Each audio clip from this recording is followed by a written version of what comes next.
Good morning everyone. This is Ramesh Kandikunda. Welcome to our channel Ramesh Kandikunda Chemistry channel.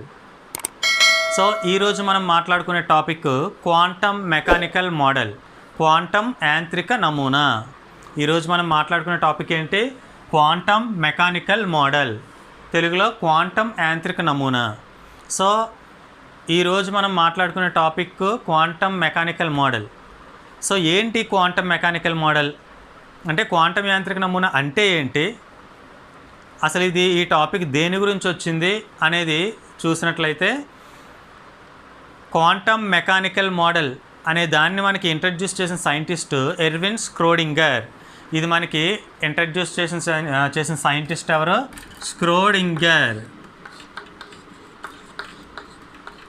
ష్రోడింజర్ అనే scientist మనకి introduce చేశాడు.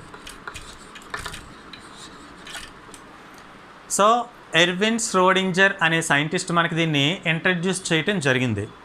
So ఏంటి quantum mechanical model, దాని purpose అంటే దానివల్ల use ఏంటి, అసలు ఈ మోడల్ అనేది ఎందుకు వచ్చింది అనేది కనుక మనం చూసినట్లయితే, లాస్ట్ టైంలో మనకి అంటే లాస్ట్ వీడియోస్లో అంటే last fundamental chemistry 1, fundamental chemistry 2 అందులో ఎలక్ట్రాన్, ప్రోటాన్, న్యూట్రాన్ గురించి నేర్చుకున్నాం.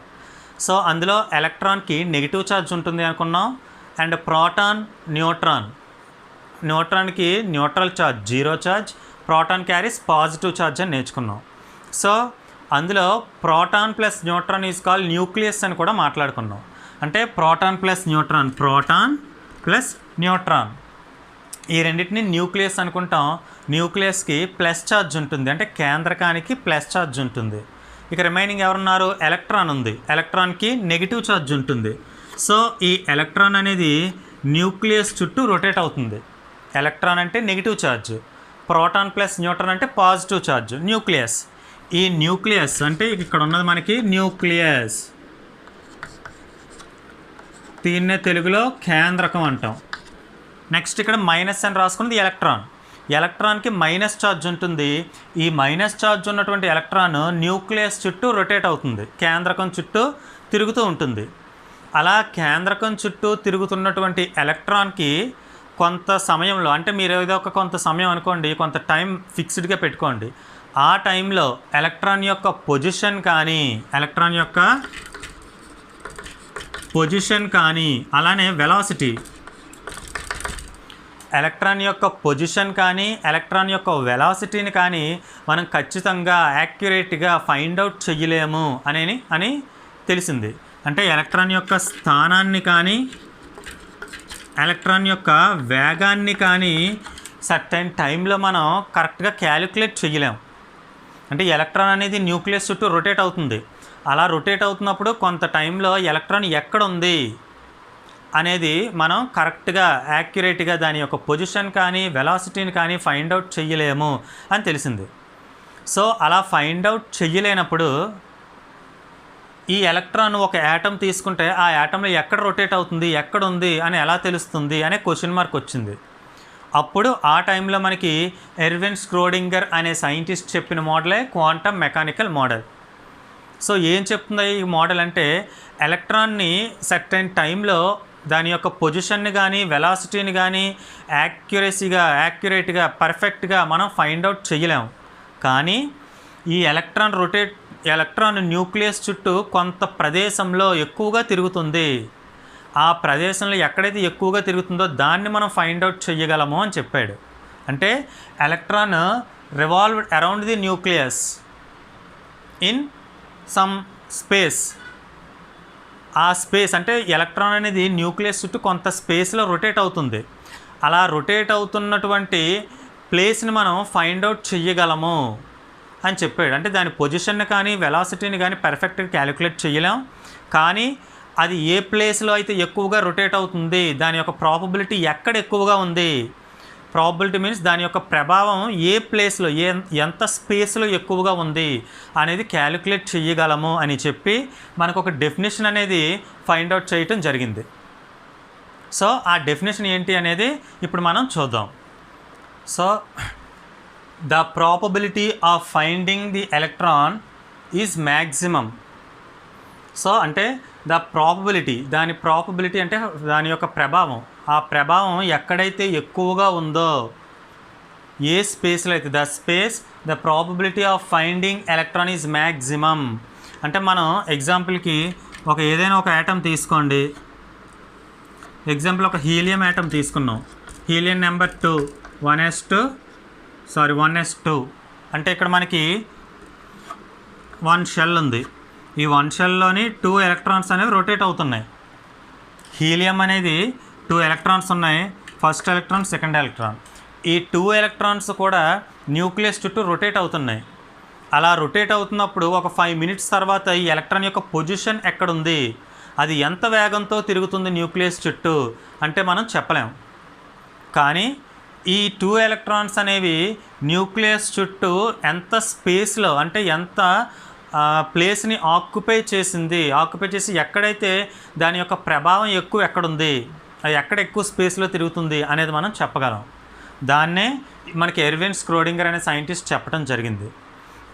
The probability of the finding electron is maximum where the space that is called orbital.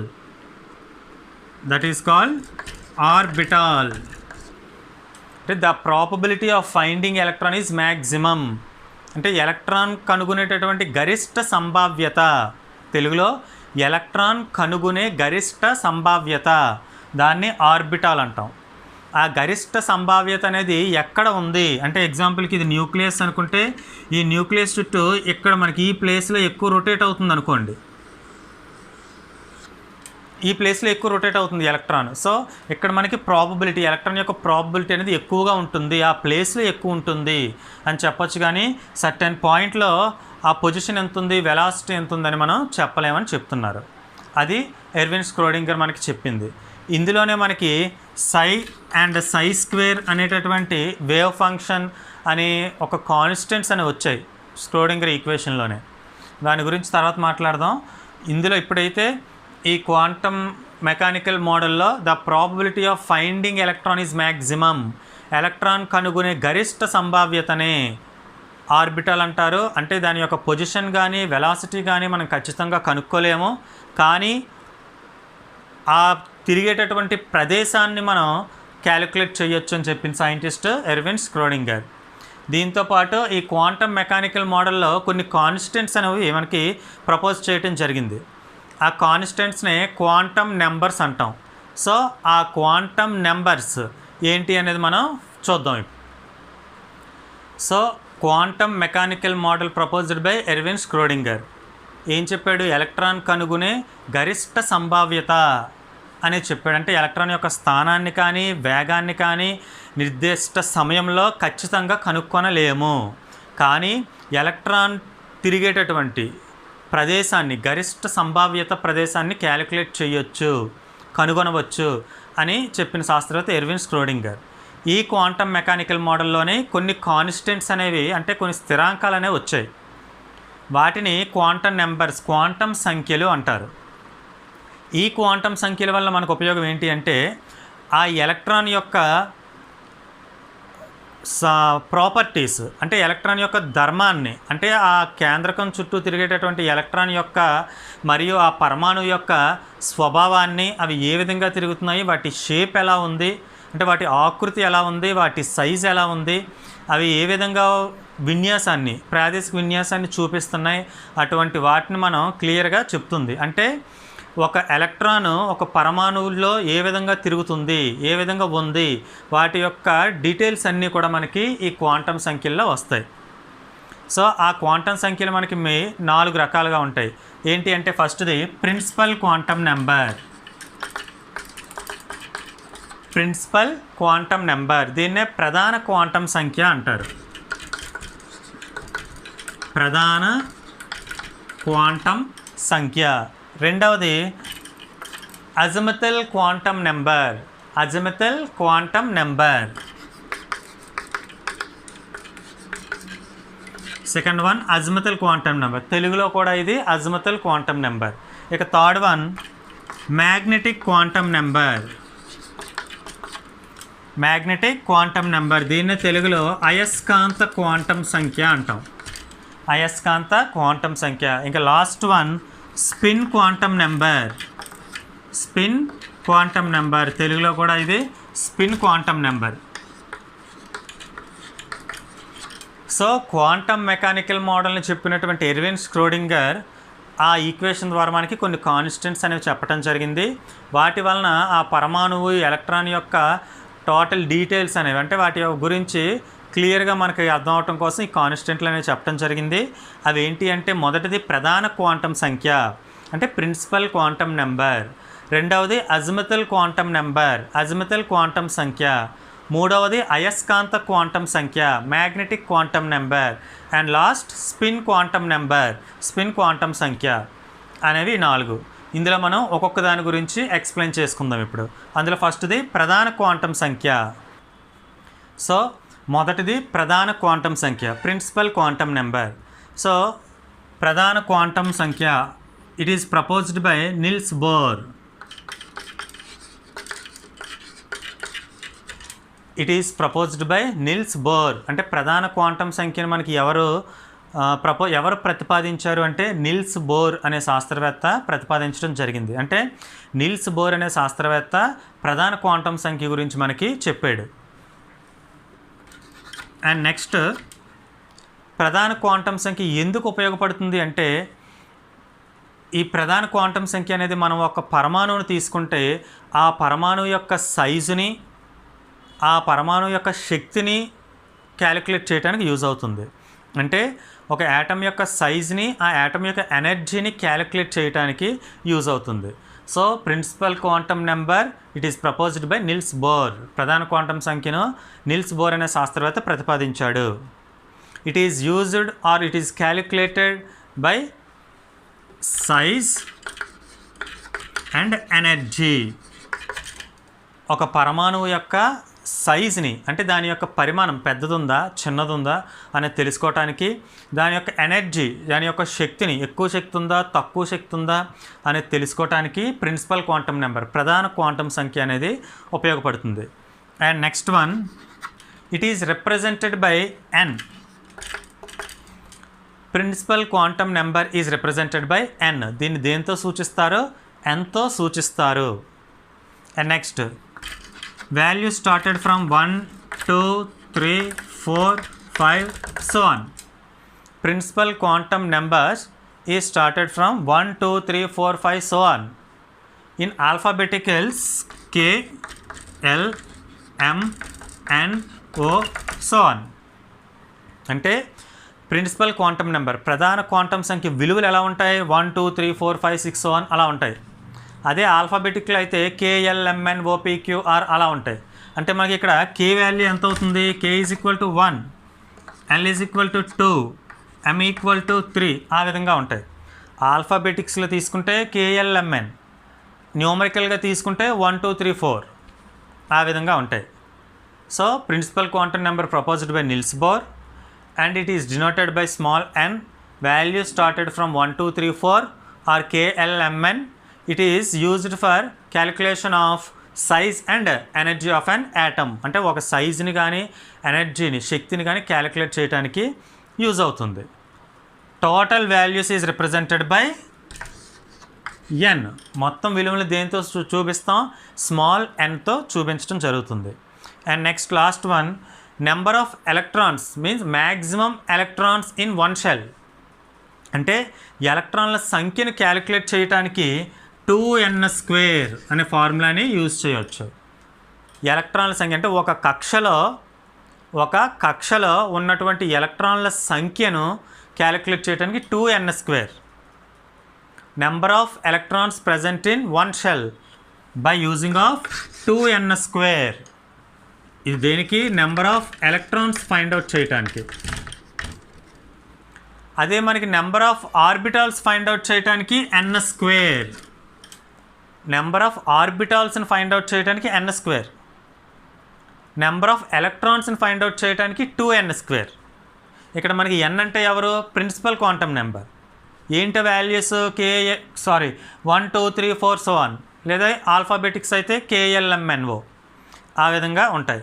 So ఒకసారి చూస్తే principal quantum number is proposed by Niels Bohr values started from 1 2 3 4 so on in alphabetics K L M N O, and it is used for calculation of size and energy. శక్తిని మరియు దాని యొక్క పరిమాణాన్ని కనుక్కోవడానికి use అవుతుంది. In number of electrons present in one shell, అంటే ఒక కక్షలో ఎలక్ట్రాన్ల సంఖ్యను కనుక్కోవడానికి 2n². Number of orbitals present in one shell by using of n², అంటే ఆర్బిటాల్స్ని ఫైండ్ అవుట్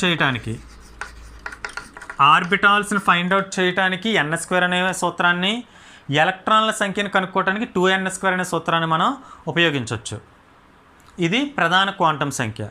ఇక రెండవది అజిముతల్ క్వాంటం సంఖ్య, దానికి వెళ్దాం. So second quantum number azimuthal quantum number, రెండవది azimuthal quantum number, azimuthal quantum సంఖ్య. సో అజిముతల్ క్వాంటం సంఖ్య, azimuthal quantum number is proposed by Sommerfeld. దీన్ని ఎవరు చెప్పారు మనకి? Azimuthal quantum number, azimuthal quantum సంఖ్యను మనకి సోమర్ఫెల్డ్ అనే శాస్త్రవేత్త ప్రపోజ్ చేయటం జరిగింది. అంటే దీని గురించి మనకి చెప్పిన శాస్త్రవేత్త ఎవరు? Sommerfeld. And second one, azimuthal quantum number is representation by l. Azimuthal quantum number is represented by small letter l. దీన్ని స్మాల్ ఎల్తో ఇండికేట్ చేస్తాం, స్మాల్ ఎల్తో సూచిస్తాం. And next l values is started from 0 1 2 3 so on n-1. L values is started from 0 1 2 3 4 so on n-1, అంటే maximum n-1, minimum 0. L వాల్యూలు అనేవి, L విలువలు అనేవి మనకి 0 1 2 3 సో ఆన్ అలా ఎక్స్ట్రా రాసి n-1గా ఉంటాయి. అంటే మ్యాక్సిమం n-1గా ఉంటాయి, minimum 0. And next L value or azimuthal quantum number is used for calculation of shape, అంటే ఆకృతిని తెలుపడానికి ఈ క్వాంటమ్ నెంబర్ అనేది మనకి యూజ్ అవుతుంది. ప్రిన్సిపల్ క్వాంటమ్ నెంబర్ దేని చెప్పుకున్నాం? సైజ్ అండ్ ఎనర్జీ చెప్పుకున్నాం, శక్తిని అలానే దాని యొక్క పరిమాణాన్ని కనుక్కోవడానికి యూజ్ అవుతుంది అనుకున్నాం. అదే మనకి సోమర్ఫెల్డ్ ప్రపోజ్ చేసినటువంటి అజిముతల్ క్వాంటమ్ నెంబర్కి వస్తే ఇది మనకి షేప్ని, అంటే ఆకృతిని ఆకృతి తెలుసుకోవటానికి యూజ్ అవుతుంది. ప్రధాన క్వాంటమ్ సంఖ్యని ఎంతో చూపిస్తారు. Principal quantum number representation by n, but azimuthal quantum number is represented by l. n value started from 1 2 3 4 so on. ఇక్కడ l value started from 0 1 2 3 4 so on n-1. n values are independent. n విలువలు అనేవి దేంతోని కూడా మనకి ఆధారపడవు, 1 2 3 4 ఉంటాయి. అంటే కక్షల సంఖ్య ఎన్నైతే అన్ని ఉంటాయి అక్కడ విలువలు. అదే మనకి l విలువలు n విలువ మీద ఆధారపడి ఉంటాయి, అంటే ప్రిన్సిపల్ క్వాంటమ్ నెంబర్ మీద డిపెండ్ అయి ఉంటాయి అజిముతల్ క్వాంటమ్ నెంబర్స్. ఏ విధంగా అంటే ఇక్కడ మీరు చూడండి 0 1 2 3 4 సో ఆన్ n-1 అనుకున్నాం. అంటే ఎగ్జాంపుల్కి ప్రిన్సిపల్ క్వాంటమ్ నెంబర్ ప్రధాన క్వాంటమ్ సంఖ్య 10 అయింది అనుకోండి, 10, అంటే n విలువ ఎంత అవుతుంది? 10 అవుతుంది. అక్కడ 10-1 ఎంత అవుతుంది? 9. l value 9. ఆ విధంగా డిపెండ్ అయి ఉంటాయి. అండ్ నెక్స్ట్ l విలువ మన దేనికి యూజ్ అవుతుంది అనుకున్నాం? క్యాలిక్యులేషన్ ఆర్ షేప్ని ఐడెంటిఫై చేయటం కోసం, అంటే ఆకృతిని తెలుసుకోవటం కోసం యూజ్ అవుతుంది అనుకున్నాం. దీంతోపాటు సబ్ షెల్స్ని కూడా తెలుసుకోవటానికి యూజ్ అవుతుంది. సబ్ షెల్స్ అంటే ఉపకక్షలు. కక్ష అంటే మనకి n దేని చెప్తుంది? కక్షల సంఖ్యని చెప్తుంది. అంటే మీరు ఒక ఆక్సిజన్ తీసుకున్నారు, 8 వస్తుంది. 1s2 2s2 2p4, 1s2 2s2 2p4, అంటే అక్కడ మనకి 2 షెల్స్ ఉన్నాయి, 2 కక్షలు ఉన్నాయి. ఒకటవ కక్ష 1s2, రెండవ కక్ష 2s2 2p4, ఆ 2 కక్షలు ఉన్నాయి. అది 2, అంటే n విలువ అక్కడ 2. ఆక్సిజన్కి n విలువ 2 కక్షలు. అందులో సబ్ షెల్స్ అంటే ఉపకక్షలు. ఏంటి ఉపకక్షలు అంటే S, P అనేవి ఉపకక్షలు అవుతాయి. సో ఆ ఉపకక్షల గురించి అంటే సబ్ షెల్స్ గురించి తెలుసుకోవటం కోసం కూడా ఈ అజిముతల్ క్వాంటమ్ నెంబర్ యూజ్ అవుతుంది. అలానే షేప్ ఆఫ్ ది ఆర్బిటాల్ తెలుసుకోవటానికి కూడా ఇది యూజ్ అవుతుంది. Azimuthal quantum number. ఆ సబ్ షెల్స్ ఏంటి అంటే ఎల్ విలువ మీకు 0 అయింది అనుకోండి, that is S orbital. L విలువ మీకు ఎక్కడ 0 వచ్చినా అది ఎస్ ఆర్బిటాల్. నెక్స్ట్ ఎల్ విలువ 1 వచ్చినట్లయితే P orbital, and 2 D, and 3 F. So L is equal to 0, that is S orbital. L is equal to 1, that is p orbital. L is equal to 2, that is d orbital. L is equal to 3, that is f orbital. Those are called subshells. వీటినే subshells అని కూడా అంటాం. ఇక్కడ మనకి yes, P, DF orbitals అనేవి నేను మీకు Mollier డయాగ్రామ్లో explain చేశాను. 1s, 2s, 3s, 2p, 3p, 4p అనేది మీకు మాయిలర్ డయాగ్రామ్ అనే వీడియో చేసినప్పుడు అందులో మీకు ఎక్స్ప్లెయిన్ చేశాను. నెక్స్ట్ అలానే షెల్స్ గురించి కూడా లాస్ట్ వీడియోస్లో మీకు ఎక్స్ప్లెయిన్ చేయడం జరిగింది. అంటే ఎన్ విలువని బేస్ చేసుకొని ఒక పీరియడ్ ఏంటి, ఒక గ్రూప్ ఏంటి, ఒక బ్లాక్ ఏంటి అనేది మనం ఫైండ్ అవుట్ చేయొచ్చు అని నా లాస్ట్ వీడియోస్లో మీకు ఎక్స్ప్లెయిన్ చేశాను. సో అన్ని వీడియోస్ కంప్లీట్గా మీరు ఫాలో అయినట్లయితే మీకు టాపిక్స్, కెమిస్ట్రీ టాపిక్స్ అనేవి క్లియర్గా అర్థమవుతాయి. ఏమాత్రం మీరు డిస్కంటిన్యూ అయినా మీకు ఆ సబ్జెక్ట్ అనేది చాలా టఫ్గా అనిపిస్తుంది. అర్థమైతే దానంత ఈజీ సబ్జెక్ట్ అనేది ఉండదు. సో నా ప్రతి వీడియోని మీరు క్లియర్గా ఫాలో అవ్వండి. అందులో ఇక్కడ మనకి టాపిక్లోకి వచ్చినట్లయితే సబ్ షెల్స్ని అండ్ ఆల్సో షేప్ని కూడా ఫైండ్ అవుట్ చేయడానికి యూజ్ అవుతుంది. ఏ విధంగా అంటే ఎల్ వాల్యూ 0 అయితే S orbital, yes orbital shape spherical. Next L value 1 అయినట్లయితే P orbital, P orbital shape dumbbell. Next L value 2 అయినట్లయితే D orbital, D orbital shape double dumbbell. And L is equal to 3 అయినట్లయితే that is F orbital, F orbital complex shape, సంక్లిష్ట ఆకృతి. ఆ విధంగా L విలువను base చేసుకొని షేప్ని చెప్పొచ్చు. అలా మనకి సబ్ షెల్స్ కూడా తెలుస్తాయి. సో వాటి యొక్క షేప్స్ని మనం చూసినట్లయితే అంటే ఓవరాల్గా మనం షేప్స్ అనేది చూద్దాం ఒకసారి. సో అజిముతల్ క్వాంటమ్ నెంబర్ మనకి సోమర్ఫెల్డ్ అనే సైంటిస్ట్ చెప్పడం జరిగింది. ఆ క్వాంటమ్ నెంబర్ అంటే అజిముతల్ క్వాంటమ్ నెంబర్ ఎల్ వాల్యూతో ఇండికేట్ చేస్తాం. L value started from 0, 1, 2, 3 so on n-1 అనుకున్నాం. 0 అంటే ఎస్ ఆర్బిటాల్, 1 అంటే పి ఆర్బిటాల్. ఈ అజిముతల్ క్వాంటమ్ నెంబర్ షేప్స్ని, సబ్ షెల్స్ని కూడా తెలుపుతుంది అనుకున్నాం. సో షేప్ ఎలా తెలుస్తుంది అంటే ఎల్ ఈజ్ ఈక్వల్ టు 0 అనుకోండి, అది yes orbital. Yes orbital shape ఏంటి? Spherical. Shape of s orbital spherical. S orbital shape మనకి స్పెరికల్ అంటే గోళాకృతి ఈ విధంగా ఉంటుంది s orbital shape. Next l is equal to 1 అంటే ఎల్ ఈజ్ ఈక్వల్ టు 0 అయినట్లయితే అది ఎస్ ఆర్బిటాల్. ఎల్ వాల్యూ 0 అయితే అది yes orbital. Yes orbital shape spherical ఈ విధంగా ఉంటుంది.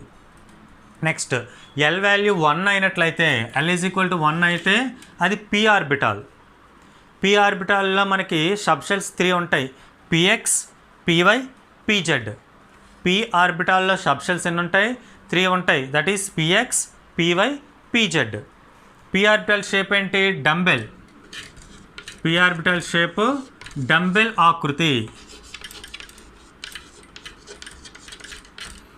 పి ఆర్బిటాల్ షేప్ ఏంటి? డంబెల్ ఆకృతి. డంబెల్ ఆకృతిలో ఉంటాయి అంటే 8 షేప్ అనమాట. సో ఆ పి ఆర్బిటాల్ మనకి 3 సబ్ షెల్స్ ఉంటాయి, px, PY, P Z. Lobes align the X axis, that is P X. Lobes align the Y axis, that is P Y. In Z axis, that is P Z. అంటే lobes అనేటటువంటివి అంటే ఇక్కడ dumbbell shape అనుకున్నాం. ఆ dumbbell అనేది ఏ అక్షం మీద ఉన్నట్లయితే అది ఆ ఆర్బిటాల్ అవుతుంది, అంటే అది ఆ సబ్షెల్ అవుతుంది. అంటే ఇప్పుడు ఎగ్జాంపుల్కి మనకి లోబ్ అనేది ఎక్స్ యాక్సిస్ మీద ఉంది. చూడండి ఇక్కడ ఎక్స్, ఇది ఎక్స్ యాక్సిస్, ఇది వై యాక్సిస్, ఇది జెడ్ యాక్సిస్. చూడండి డయాగ్రామ్లో ఇది జెడ్ యాక్సిస్, ఇది వై యాక్సిస్, ఇది X axis, X, Y, Z. Lobe అనేది అంటే డంబెల్ అనేది ఏ యాక్సిస్ మీద ఉన్నట్లయితే అది ఆ సబ్షెల్ అవుతుంది. ఎగ్జాంపుల్కి ఇక్కడ మనం చూసుకున్నట్లయితే లోబ్ అనేది ఎక్కడుంది? జెడ్ యాక్సిస్ మీద ఉంది. లోబ్ జెడ్ యాక్సిస్ మీద ఉంది కాబట్టి పిజెడ్. అదే లోబ్ వై యాక్సిస్ మీద ఉన్నట్లయితే పివై. అదే లోబ్ ఎక్స్ యాక్సిస్ మీద ఉన్నట్లయితే P X. Lobes align the axis, that is X axis P X, Y axis P Y, Z axis P Z. Lobe అనేది ఏ అక్షం మీద ఉన్నట్లయితే అది ఆ సబ్షెల్ అవుతుంది, అది ఆ ఉపకక్ష అవుతుంది. That is px PY P Z. దేనికైనా సరే మనకి డంబెల్ షేప్ అనేది ఉంటుంది. ఇది మనకి orbital diagrams, S orbital, P orbital. Next దీన్ని మనం ఆర్బిటల్ డయాగ్రామ్లో చూస్తే ఈ విధంగా రాయొచ్చు, పిఎక్స్ పివై పిజెడ్. పిఎక్స్ అంటే ఎక్స్ యాక్సిస్ మీద ఉంటుంది లోబు, పివై అంటే లోబ్ పివై మీద ఉంటుంది, పిజెడ్ అంటే లోబ్ అనేది పిజెడ్ మీద ఉంటుంది. అవి ఈ డయాగ్రామ్స్. నెక్స్ట్ మనం ఇక్కడ మీరు చూడండి, ఒకటి డార్క్ కలర్లో ఇండికేట్ చేశాను, మరొకటి డాటెడ్ లైన్స్లో ఇండికేట్ చేశాను. డాటెడ్ లైన్స్ అంటే డిస్కంటిన్యూ లైన్ ఒకటి ఉంది, మిగిలిన రెండు కూడా స్ట్రైట్ లైన్స్ ఉన్నాయి. స్ట్రైట్ లైన్స్, డాటెడ్ లైన్స్ అంటే డిస్కంటిన్యూ లైన్ ఎందుకు చూపించానంటే ఇది 3D మూవీస్ అంటారు చూసారా, 3D 2D మూవీస్. 2D అంటే ఎక్స్ యాక్సిస్ వై యాక్సిస్ మనకు ఉంటాయి, మనకి క్లియర్గా కనిపిస్తాయి బోర్డు మీద. ఇక్కడ మనకి డాటెడ్ లైన్స్ అనేది బోర్డుకి బ్యాక్ సైడ్ ఉంటుంది, అంటే అవే ఫ్రమ్ ది ఐ, కంటికి దూరంగా ఉన్నది డాటెడ్ లైన్స్తో చూపిస్తాం, కంటికి దగ్గరగా ఉన్నది అలా ఉన్న వాటిని స్ట్రైట్ లైన్తో చూపిస్తాను. అంటే మనకి ఎక్స్ యాక్సిస్ వై యాక్సిస్ అంటే ఏవైనా రెండు అక్షరాలు అనేవి మనకి క్లియర్ కనిపిస్తాయి. మూడవ అక్షరం అనేది బోర్డుకి బ్యాక్ సైడ్ ఉంటుంది, దాన్నే డాటెడ్ లైన్తో చూపించాను. అవే మనకి 3D మూవీస్ అంటారు. సో ఇక్కడ x axis or y axis, లేదు y axis and z axis అని మనకి కనిపిస్తాయి. ఎక్స్ యాక్సిస్ అనేది దూరంగా ఉంటుంది, అవే ఫ్రమ్ ది ఐ, కాబట్టి మీకు ఇక్కడ దీన్ని డాటెడ్ లైన్స్తో చూపించడం జరిగింది. ఓకేనా. అండ్ నెక్స్ట్ మనం డి ఆర్బిటల్ షేప్లోకి వెళ్దాం. So and next d orbital. D ఆర్బిటాల్లో మనకి చూస్తే 10 ఎలక్ట్రాన్స్ ఫిల్ అవుతాయి. 1 2 3 4 5. సో 5 × 2 10 ఎలక్ట్రాన్స్ ఫిల్ అవుతాయి. అంటే ఇక్కడ మనకి ఎన్ని ఉన్నాయి, 5 సబ్షెల్స్ ఉన్నాయి. అంటే డి ఆర్బిటాల్లో 5 సబ్షెల్స్ ఉన్నాయి. ఏంటి ఆ 5 అంటే d x y, d y z, d z x, d x - y² and d z. ఏంటంటే 5 d x y, next d y z, and next d z x, and 4 d x - y², and last d z. పీలో మనకి పిఎక్స్ పివై పిజెడ్ ఉన్నాయి. And lines align the axis, that is X axis why axis Z axis, p x PY p z. అలా మనం d ఆర్బిటాల్లోకి వచ్చినట్లయితే between the axis ఉంటాయి, align the axis కూడా ఉంటాయి. So lobes are present between the axis, that is d x d y d z. Lobes present between the axis. ఇవి axis. ఎగ్జాంపుల్కి ఇది ఎక్స్ యాక్సిస్ అనుకోండి, ఇది వై యాక్సిస్ అనుకోండి. ఎక్స్ యాక్సిస్ వై యాక్సిస్ ఉన్నాయి కాబట్టి ఇది డిఎక్స్వై. అర్థమైందా? ఇది ఎక్స్ యాక్సిస్, ఇది why axis. X axis why axis ఉన్నాయి కాబట్టి ఇది డిఎక్స్వై ఆర్బిటాల్. ఈ డిఎక్స్వైలో lobes present between x axis and y axis. X అక్షానికి వై అక్షానికి, ఎక్స్ అక్షానికి వై అక్షానికి మధ్యలో ఉంటాయి. ఎక్స్ అక్షానికి వై అక్షానికి, ఎక్స్ అక్షం ఇది వై అక్షం ఇది, ఈ రెండు అక్షాలకి మధ్యలో ఉంటాయి లోబ్స్. అది డిఎక్స్వై. అదే మనం వైజెడ్ తీసుకున్నారనుకోండి, అక్కడ జెడ్ యాక్సిస్ అనుకోండి, అప్పుడు ఇది d y z. Lobes present between the axis, that is y axis and z axis. Y యాక్సిస్కి జెడ్ యాక్సిస్కి మధ్యలో ఉన్నట్లయితే డివైజెడ్. లేదు lobes present between z x, lobes అనేవి జెడ్ అక్షానికి ఎక్స్ అక్షానికి మధ్యలో ఉన్నాయనుకోండి, అది d z x. So d x y, d y z, d z x ఈ మూడింట్లో కూడా lobes between the axis. Lobes అనేవి అక్షాలకి మధ్యలో ఉంటాయి. ఎక్కడెక్కడ? డిఎక్స్వై, డివైజెడ్, డిజెడ్ఎక్స్లో. మీరు తీసుకున్న అక్షరాలను బట్టి అది డిఎక్స్వైయా, డివైజెడ్డా, డిజెడ్ఎక్స్ అనేది డిపెండ్ అయి ఉంటుంది. ఎక్స్వై తీసుకున్నారనుకోండి డిఎక్స్వై, వైజెడ్ తీసుకుంటే డివైజెడ్, అదే జెడ్ఎక్స్ తీసుకున్నట్లయితే డిజెడ్ఎక్స్. ఓకేనా. అండ్ నెక్స్ట్ రిమైనింగ్ రెండింటికి వెళ్తే డిఎక్స్² - y² అండ్ నెక్స్ట్ డిజెడ్². డిఎక్స్² - y², డిజెడ్² రెండు కూడా అలైన్ ది యాక్సిస్. ఇక్కడికి వచ్చేటప్పటికి బిట్వీన్ ది యాక్సిస్, అక్షాలకి మధ్యలో ఉంటుంది. ఇక్కడికి వచ్చేటప్పటికి అలైన్ ది యాక్సిస్ అంటే అక్షాల మీదుగా ఉంటుంది. So X axis why axis, X axis why axis, D X square minus why square ఈ విధంగా ఉంటుంది shape. And next D Z square తీసుకున్నట్లయితే డి జెడ్ స్క్వేర్, ఇది జెడ్ అక్షం, జెడ్ యాక్సిస్, జెడ్ యాక్సిస్ మీద ఉంటుంది. మధ్యలో పవర్ అనేది చాలా ఎక్కువగా ఉంటుంది. దీన్ని టారస్ అంటారు, టారస్. ఇక్కడ దీని ఎఫెక్ట్ అనేది ఎక్కువగా ఉంటుంది. సో ఇది మనకి డి ఆర్బిటాల్. సో ఇక్కడ మనం డయాగ్రామ్స్ చూసినట్లయితే డంబెల్స్ అనేవి 2 ఉన్నాయి. అంటే పి ఆర్బిటాల్ తీసుకున్నట్లయితే ఒకటే డంబెల్ వస్తుంది, అంటే 8 షేప్ అనేది ఒకటే వస్తుంది. అదే మనకి డి ఆర్బిటాల్ తీసుకున్నట్లయితే చూడండి, plus minus and plus minus or minus plus అంటే 2 లోబ్స్ వచ్చాయి. ఇది ఒకటి, ఇది ఒకటి, 2 ఉన్నాయి డంబెల్స్. అందుకని దీన్ని డబుల్ డంబెల్ అంటారు, డబుల్ డంబెల్. అదే పి ఆర్బిటాల్ అయితే డంబెల్, అది ఎస్ ఆర్బిటాల్ అయితే స్పెరికల్, గోళాకృతి. అర్థమైందా? సో అలైన్ ది యాక్సిస్ అంటే d X square minus why square and d Z square. Between the axis అయితే d x y, d y z, d z x. ఇది d orbital.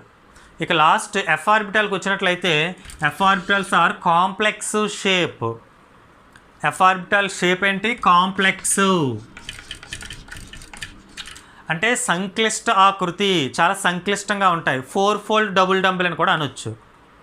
F orbital shape ఏంటి? 4 fold double dumbbell, 4 fold double dumbbell, 4 fold 4 సార్లు fold చేసిన double dumbbell, 4 fold double dumbbell.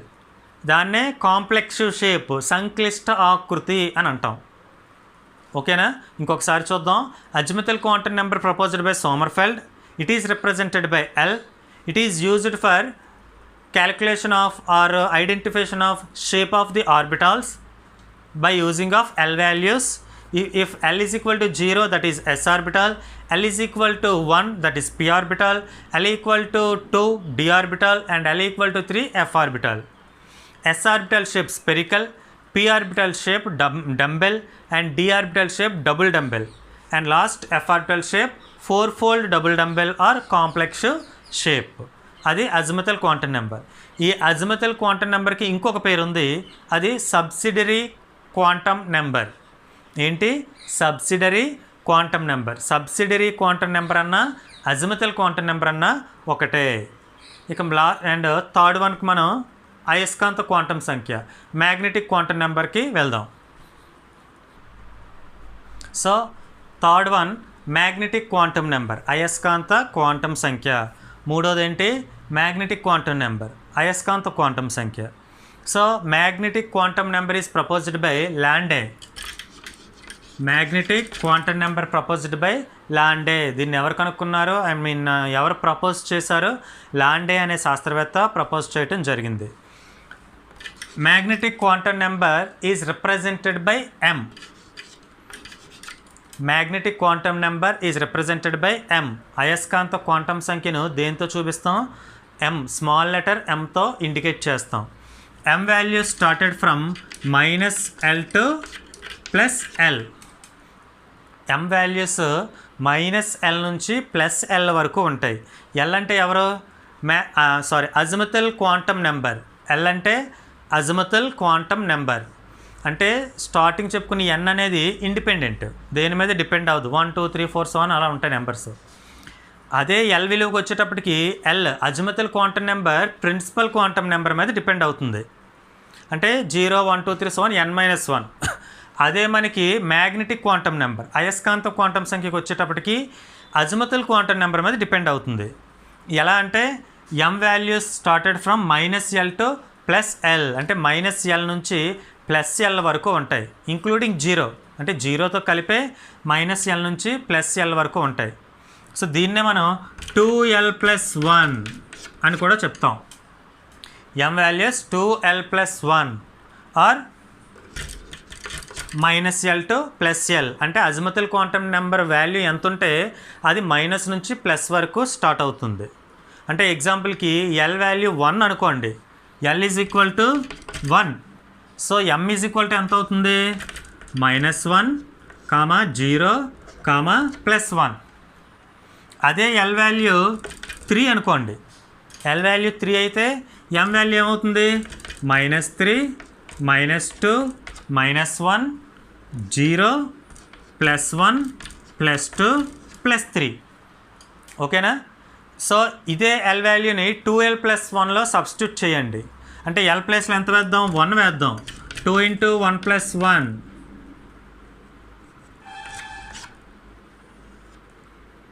So L is equal to 1. So 2 × 1 + 1 అంటే 2 1s are 2 + 1 is equal to 3. అంటే ఎన్ని values వచ్చాయి? 3 values వచ్చాయి. చూడండి ఇక్కడ -1, 0, +1 3 వాల్యూస్. ఓకేనా? అలానే L is equal to 3 అంటే 3 వేయండి. 2 × 3 + 1 అంటే 2 3s 6 + 1 అంటే ఎన్ని వాల్యూస్ వస్తాయి? 7 వాల్యూస్ వస్తాయి. 7 వాల్యూస్ వచ్చేలా చెక్ చేద్దాం. 1 2 3 4 5 6 7. సో 7 వాల్యూస్ వచ్చాయి. సో ఆ విధంగా ఎం వాల్యూ అంటే మ్యాగ్నెటిక్ క్వాంటమ్ నెంబర్ ఎల్ మీద డిపెండ్ అయి ఉంటుంది. అంటే అజిముతల్ క్వాంటమ్ నెంబర్ మీద డిపెండ్ అయి ఉంటుంది. అండ్ నెక్స్ట్ ఈ ఎం వాల్యూ ఓరియంటేషన్ కోసం యూజ్ అవుతుంది. అంటే ఓరియంటేషన్ మీన్స్ ఏ విధంగా రొటేట్ అవుతుంది, అంటే ఏ విధంగా తిరుగుతున్నాయి అనే దానికి కానీ, అంటే ఒక ప్రాదేశిక విన్యాసం ఎలా ఉంది, ఆ ప్రాదేశిక విన్యాసం ఎలా ఉందో తెలుసుకోవటానికి యూజ్ అవుతుంది. అలానే ఒక పీలో కానీ డీలో కానీ ఎన్నైతే సబ్షెల్స్ ఉన్నాయనేది కూడా క్యాలిక్యులేట్ చేయడానికి యూజ్ అవుతుంది. అంటే ఒక ఆర్బిటాల్లో ఎన్ని సబ్షెల్స్ ఉన్నాయో తెలుసుకోవటానికి కూడా యూజ్ అవుతుంది. ఎగ్జాంపుల్కి ఎల్ వాల్యూ తీసుకోండి. L value 1. ఎల్ వాల్యూ 1 అంటే మనం ఏ ఆర్బిటాల్ అనుకున్నాం? పి ఆర్బిటాల్ అనుకున్నాం. అంటే ముందు అజిముతల్ క్వాంటమ్ నెంబర్ అంటే అజిముతల్ క్వాంటమ్ సంఖ్య దగ్గర ఎల్ వాల్యూస్ గురించి చెప్పాను మీకు. అందులో L is equal to 1 అయితే పి ఆర్బిటాల్ అనుకున్నాం. పి ఆర్బిటాల్లో ఎన్ని సబ్షెల్స్ ఉంటాయి? px, py, pz. ఎన్ని ఉన్నాయి? 3 ఉన్నాయి. సో ఇక్కడ మనకి చూడండి L is equal to 1. L equal to 1 అంటే ఇందులో 2 1s are 2 + 1 3. అంటే L is equal to 1 అయితే ఎం వాల్యూ ఎంత వచ్చింది? 3 వచ్చింది. ఆ 3 ఎవరు అంటే px, py, pz. ఓకేనా? అంటే ఎల్ వాల్యూ 1 అయితే ఇందులో 1 సబ్స్టిట్యూట్ చేయండి, 3 వస్తుంది. అంటే ఎం వాల్యూ 3 అంటే px, py, pz. అలానే L is equal to 2 అంటే ఎవరు? D orbital. సో ఇక్కడ 2 వేయండి. 2 2s are 4 + 1 5 అంటే dxy, dyz, dzx, dx² - y² and dz². 5 వచ్చాయి. సో ఆ విధంగా సబ్షెల్స్ని క్యాలిక్యులేట్ చేయడానికి యూజ్ అవుతుంది. అలానే ఓరియంటేషన్ ప్రాదేశిక విన్యాసం ఎలా ఉంది అనేది తెలుసుకోవటం కోసం కూడా ఇది యూజ్ అవుతుంది. ప్రాదేశిక విన్యాసం అంటే మనం అజిముతల్ క్వాంటమ్ నెంబర్లో చెప్పాను. Away the line mean away from I and away to I అంటే కంటికి దగ్గరగా ఉన్నవి, కంటికి దూరంగా ఉన్నవి. Near by I, away from I అంటే కంటికి దగ్గరగా ఉన్నది, కంటికి దూరంగా ఉన్నది. అవి ఏ విధంగా అరేంజ్ అయ్యి ఉన్నాయి px, py, pzలో, అటువంటి వాటిని ఎక్స్ప్లెయిన్ చేయడానికి మ్యాగ్నెటిక్ క్వాంటమ్ నెంబర్ యూజ్ అవుతుంది. అలానే ఒక పి ఆర్బిటాల్లో ఎన్ని సబ్షెల్స్ ఉన్నాయి అనేది క్యాలిక్యులేట్ చేయడానికి యూజ్ అవుతుంది. ఏ విధంగా? Based on the l values. అంటే magnetic quantum number is depends on azimuthal quantum number. ఏ విధంగా అంటే -L to +L, దాన్ని 2l+1 అని చెప్తాం. అది ఏ విధంగా అనేది మీకు ఇక్కడ ఎక్స్ప్లెయిన్ చేశాను. L is equal to 1 అయితే m is equal to -1 0 +1 2l+1లో వేయండి, 3 వస్తుంది. px, py, pz. And next ఇంకోటి ఏంటి? Orientation. It is used for orientation. Magnetic quantum number used for orientation calculate చేయడానికి కూడా యూజ్ అవుతుంది. అండ్ ఇంకొకటి it is explained by Zeeman and Stark effects.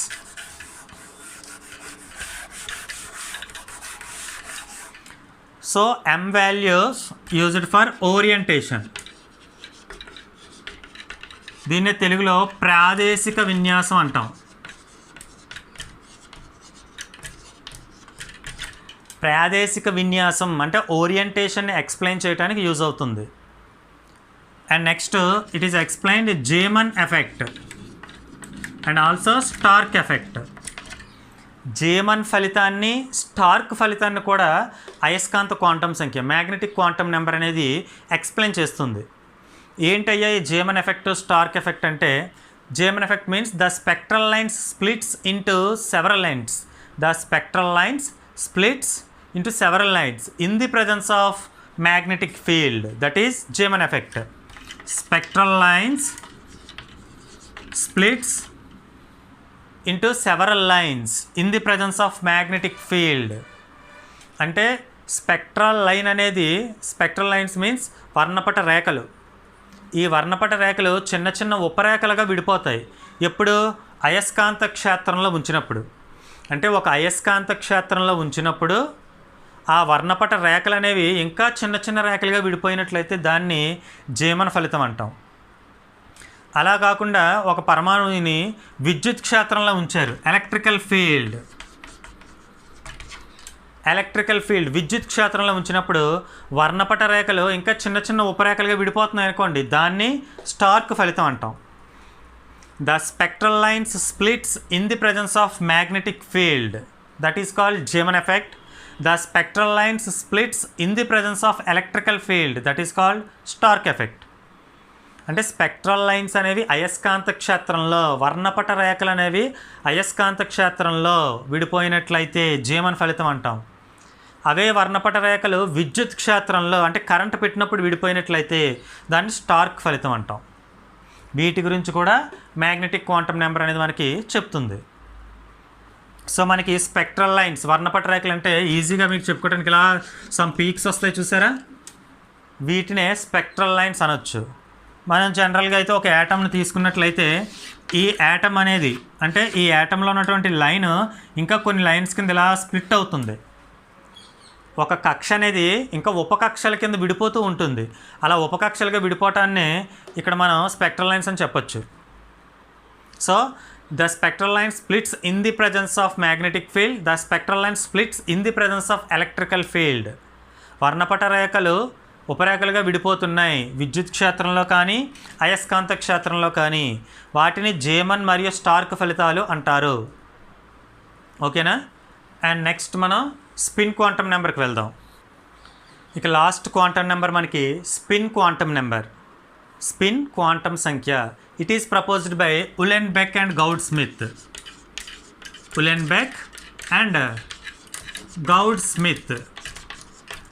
అంటే spin quantum నెంబర్ని మనకి ఎవరు చెప్పారు? ఉలెన్బెక్ మరియు గౌడ్ స్మిత్ అనే శాస్త్రవేత్తలు ప్రపోజ్ చేయడం జరిగింది. It is proposed by it is represented by small s.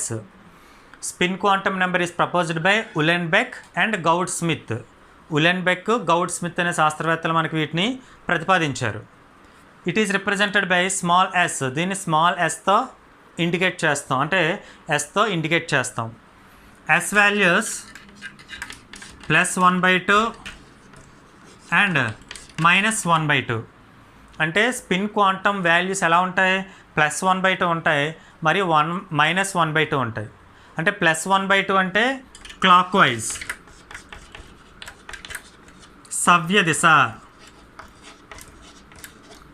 అదే -1/2 అంటే యాంటీ క్లాక్ వైజ్, తెలుగులో అపసవ్య దిశ. So spin quantum number proposed by Uhlenbeck and Gaudsmit. It is represented by small s. Values +1/2, -1/2. +1/2 means clockwise, -1/2 means anti-clockwise. అంటే మీరు ఒక orbital తీసుకున్నట్లయితే ఇలా ఇది ఒక ఎస్ ఆర్బిటాల్ అనుకోండి. ఈ ఎస్ ఆర్బిటాల్లోని ఎలక్ట్రాన్స్ మనం ఈ విధంగా ఇండికేట్ చేస్తున్నాం. సో యారో అనేది పైకి ఉన్నట్లయితే ఇది +1/2 అంటే క్లాక్ వైజ్ డైరెక్షన్లో రొటేట్ అవుతుంది. ఎలక్ట్రాన్ అనేది సవ్య దిశలో తిరుగుతుంది. ఎక్కడ తిరుగుతుంది? కేంద్రకం చుట్టూ, న్యూక్లియస్ చుట్టూ క్లాక్ వైజ్లో రొటేట్ అవుతుంది. సో +1/2. అదే న్యూక్లియస్ చుట్టూ ఎలక్ట్రాన్ యాంటీ క్లాక్ వైజ్లో రొటేట్ అవుతుంటే -1/2. అంటే ఒక ఆర్బిటాల్లో +1/2 అండ్ -1/2 మాత్రమే ఉంటాయి డైరెక్షన్స్, టోటల్ 0. +1/2 అంటే క్లాక్ వైజ్లో రొటేట్ అవుతుంది ఎలక్ట్రాన్ న్యూక్లియస్ చుట్టూ, -1/2 అంటే యాంటీ క్లాక్ వైజ్లో రొటేట్ అవుతుంది. సో ఇవి మనకి quantum numbers principal quantum number, azimuthal or subsidiary quantum number, magnetic quantum number and last spin quantum number. ఇవి క్వాంటమ్ నెంబర్స్, ముందు చెప్పు క్వాంటమ్ మెకానికల్ మోడల్. సో ఇది మీకు అర్థమైంది అనుకుంటున్నాను. ఇది వెరీ ఇంపార్టెంట్ టాపిక్. దీని మీద ఈ కాన్సెప్ట్ మీద అంటే ఈ quantum mechanical model, quantum numbers మీద మనం నెక్స్ట్ వీడియో ఒక కాంపిటేటివ్ మోడల్లో చేద్దాం. ఎందుకు అంటే ఈ మోడల్లోని అంటే ఈ కాన్సెప్ట్ని బేస్ చేసుకొని చాలా క్వశ్చన్స్ అనేవి రిపీట్ అవుతూ ఉంటాయి కాంపిటేటివ్ ఎగ్జామ్స్లో కానీ ఎంట్రన్స్ ఎగ్జామ్స్లో కానీ. సో అందుకని ఈ కాన్సెప్ట్ మీద మనం మరొక వీడియో అనేది చేద్దాం మల్టిపుల్ చాయిస్ మోడల్లోని. అండ్ నెక్స్ట్ ఈ వీడియో మీకు ఎక్కువ టైం వచ్చిందని చెప్పి స్కిప్ చేయకండి, కంప్లీట్గా చూడండి, నేర్చుకోండి క్లియర్గా. చాలా ఇంపార్టెంట్ టాపిక్. 10th క్లాస్ కానివ్వండి, ఇంటర్మీడియట్ స్టూడెంట్స్ కానివ్వండి, అలానే డిప్లొమా స్టూడెంట్స్కి అయినా సరే ఈ టాపిక్ అనేది చాలా ఇంపార్టెంట్ టాపిక్. అలానే మీరు ఏ ఎంట్రన్స్ టెస్ట్లకు వెళ్తున్నా సరే, ఆర్మీ నేవీ ఇటువంటి ఎంట్రన్స్ టెస్ట్కి వెళ్తున్నా ఈ కాన్సెప్ట్ మీద మీకు నెంబర్ ఆఫ్ టైమ్స్ క్వశ్చన్స్ అనేవి రిపీట్ అవ్వటం జరుగుతాయి. కాబట్టి ఈ కాన్సెప్ట్ అనేది ఎక్కువ టైం ఉందని చెప్పి స్కిప్ చేయొద్దు, కంప్లీట్గా చూడండి, క్లియర్గా నేర్చుకోండి. ఇంకేమైనా డౌట్స్ ఉన్నట్లయితే నా యొక్క ఛానల్లో కామెంట్ బాక్స్లో కామెంట్ చేయండి. ఇలాంటి ఇంకా ఇంపార్టెంట్ టాపిక్స్ మీరు నేర్చుకోవాలి అనుకున్నా, ఏమైనా డౌట్స్ మీరు నాతో షేర్ చేసుకోవాలి అనుకున్నా నా ఛానల్ని సబ్స్క్రైబ్ చేయండి. మీరు ఆల్రెడీ సబ్స్క్రైబ్ చేస్తుంటే మీ ఫ్రెండ్స్ని, రిలేటివ్స్ని కూడా సబ్స్క్రైబ్ చేయమనండి. ఏమైనా డౌట్స్ ఉంటే కామెంట్ బాక్స్లో పెట్టండి. Thank you.